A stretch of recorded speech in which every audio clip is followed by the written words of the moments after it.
In this video, we will see a couple of theorems related to topology. So let's get started. Our first theorem is: the intersection of any two topologies on a non-empty set X is also a topology on X. Let's go to the proof. Let τ1 and τ2 be two topologies on X. We will show that τ1 intersection τ2 is also a topology on X. First we will prove that τ1 intersection τ2 satisfies the axiom number 1. Since by hypothesis τ1 and τ2 are topology on X. By axiom 1. Both X and phi belong to τ1 and τ2. Hence, X and phi belong to their intersection as well. Therefore, τ1 intersection τ2 satisfies axiom number 1. Now let's show τ1 intersection τ2 satisfies axiom number 2. For this, let any arbitrary number of subsets of X, namely Gi, belong to τ1 intersection τ2, where I belongs to some index set. This implies each Gi belongs to τ1 and τ2.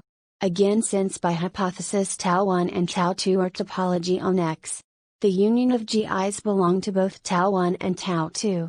Hence union of the Gi's belong to τ1 intersection τ2. Therefore τ1 intersection τ2 satisfies axiom number 2 of being a topology. Now let's prove axiom number 3. Look. If G and H belong to τ1 intersection τ2, then obviously both G and H belong to each of τ1 and τ2. The fact that each of τ1 and τ2 is topology on X implies G intersection H belong to both τ1 and τ2. And hence G intersection H belongs to τ1 intersection τ2 as well. Therefore τ1 and τ2 satisfies axiom number 3. And this completes our proof. Now, after the previous theorem, a further question arises in our mind. That is, the union of topologies on a non-empty set X need to be a topology? Well, the answer is no. To see this, let us give a counterexample. Suppose X is a non-empty set consisting of elements, namely A, B, and C.